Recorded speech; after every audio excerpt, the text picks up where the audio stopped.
Hello అండి. I'm doctor Neeraja, senior consultant at doctor care homeopathy. ఈ మధ్యన చూస్తుంటే ఇన్ఫెర్టిలిటీ క్లినిక్స్ ఎన్ని పెరిగిపోతున్నాయి. వీధికొక ఇన్ఫెర్టిలిటీ క్లినిక్ అండ్ ప్రతి క్లినిక్‌లోనూ ఎంతోమంది దంపతులు ఉంటూనే ఉన్నారు. సో, ఇవాళ మనం దీని గురించి కొంచెం మాట్లాడుకుందాం. ఇన్ఫెర్టిలిటీ అంటే ఏంటి? అంటే గర్భధారణ సమస్యలు ఎందుకొస్తాయి?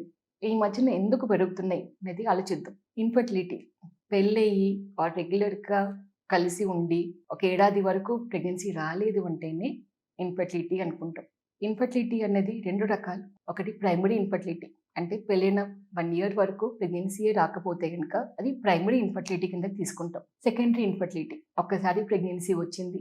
అది అబార్షన్ అవ్వటం గానీ, లేదా ఇంకా ఒక్క సంతానం కలిగిన తర్వాత 2 సంతానం కలగట్లేదు. దాన్నంతట అదే. అది సెకండరీ ఇన్ఫెర్టిలిటీ కిందకి తీసుకుంటారు.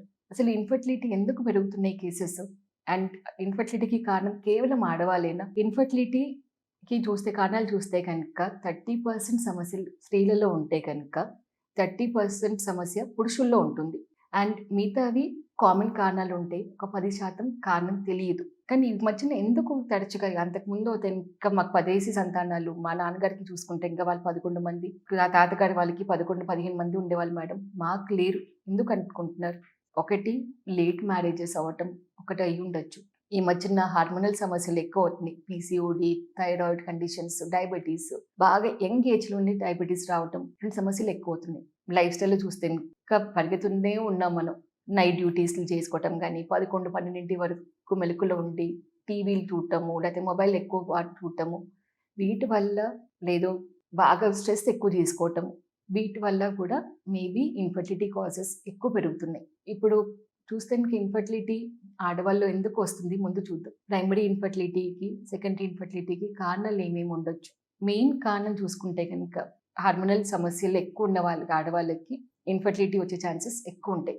అన్‌డయాగ్నోస్డ్ పీసీఓడి, పీసీఓఎస్ కానీ, ఎండోమెట్రియోసిస్ అంటే కనుక మన ఒక యూట్రస్‌లో ఉండే లోపల పొర ఎండోమెట్రియం. ప్రతి నెలసరి సరిగ్గా వచ్చినప్పుడు ఆ పొర పోయి మళ్ళీ కొత్త పొర ఫార్మేషన్‌కి వెళ్తుంటుంది. అదే ప్రెగ్నెన్సీ వస్తే కనుక ఆ పొర పిల్లలకి ఎదగడానికి ఒక బెడ్ లాగా ఉంటుంది. అటువంటి పొర గర్భాశయంలో కాకుండా వేరే దగ్గరికి ఫామ్ అవటంని ఎండోమెట్రియోసిస్ అంటారు. అటువంటి సమస్య కూడా ఒక అట్‌లీస్ట్ 20-30% ఆడవాళ్ళలోకి ఇన్ఫెర్టిలిటీకి ఒక కారణం అవుతుంది. థైరాయిడ్ కూడా చాలా మందికి ఇన్ఫెర్టిలిటీకి దారి తీసే అవకాశం ఉంటుంది.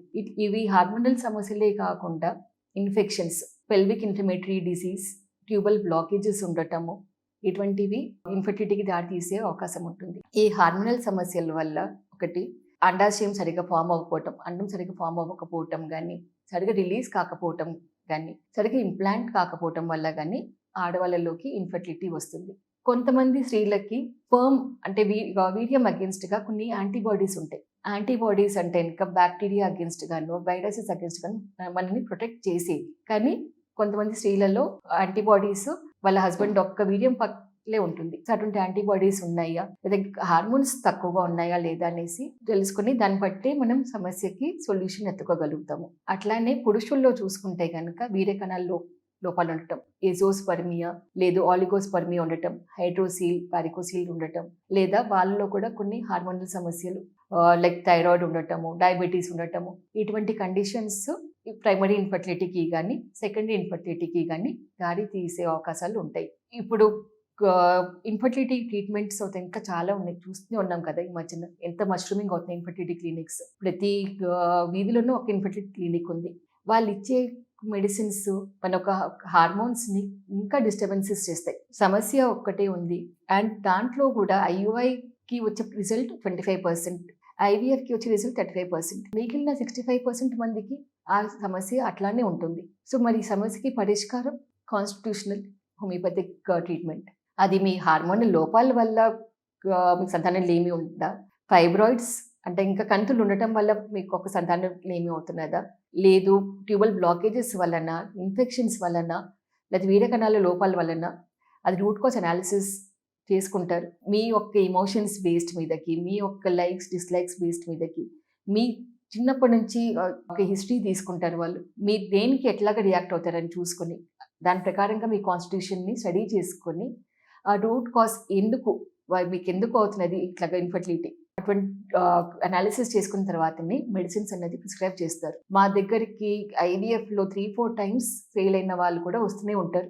3 సార్లు తీసుకున్నాం మేడం, 4 సార్లు తీసుకున్నాము, మా ఆశ వదిలేసుకున్నాము అట్లాగన్న వాళ్ళ దగ్గరికి కూడా result with constitutional homeopathic treatment తోటి ఇవ్వగలిగిన సందర్భాలు ఎక్కువ ఉన్నాయి. సో సంతానం లేమి ఉన్న దంపతులు ఎక్కువ నిరాశ పడకుండా మీ యొక్క దగ్గరున్న డాక్టర్ కేర్ హోమియోపతిక్ క్లినిక్ని అప్రోచ్ అవ్వండి. అక్కడ మీ యొక్క case analysis, complete root cause analysis చేయించుకోండి అండ్ మీ సమస్యకి పరిష్కారం పొందండి. మా ఒక క్లినిక్స్ మీ దగ్గరలోనే ఉన్నాయి. 53 క్లినిక్స్ ఉన్నాయి. ఆంధ్ర, తెలంగాణ, తమిళనాడు, కర్ణాటక అన్నిటి దగ్గరికి ఉన్నాయి మీ క్లినిక్స్. సో అవకాశం వదులుకోకుండా మా యొక్క డాక్టర్స్ని సంప్రదించండి. Thank you.